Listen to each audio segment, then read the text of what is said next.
Sometimes they would throw school supplies at each other. And when my sister would get really loud, my mother would try to sit on her, like literally sit on her, subdue her, which now is kind of child abuse. But it was not a healthy family scenario.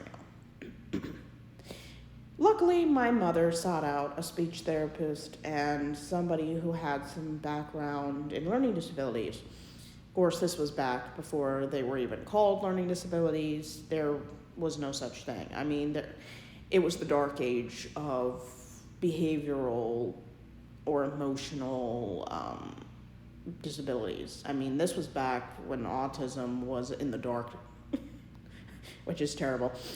And I mean, ADHD really wasn't much of a thing back during this time either. So you can imagine a hyperactive person who can't communicate and hates this person who's screaming at them because they don't understand what's going on. And even if they did, I don't think it would really make a difference.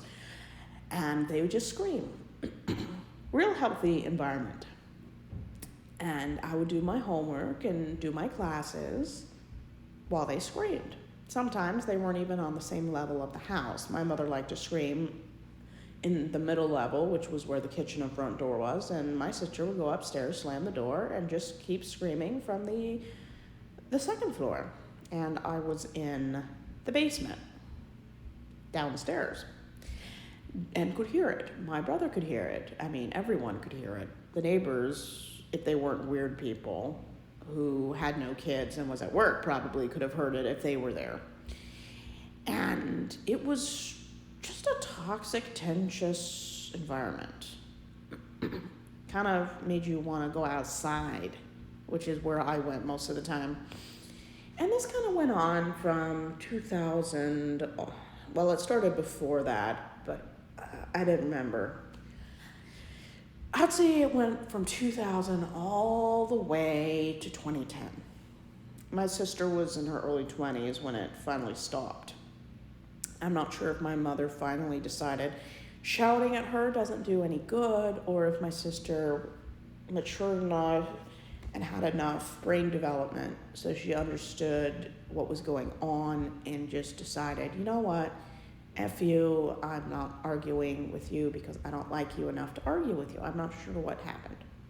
My mother claims my sister grew a brain and finally started acting her age, which is very offensive to me now. When I was 7 in 2001, I remember 9/11, obviously. My parents told me nothing. Didn't know until 2003 that 9/11 was a terrorist attack.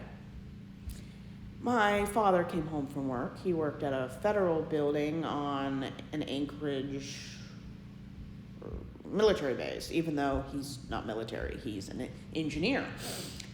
And he came home early, which is weird. My father would get up at 4:30 in the morning, and he kind of had a bus. Well, it was like a huge van, and people would pay their share, and he would drive up to 19 people into Anchorage. And he usually got there by 6:30 a.m.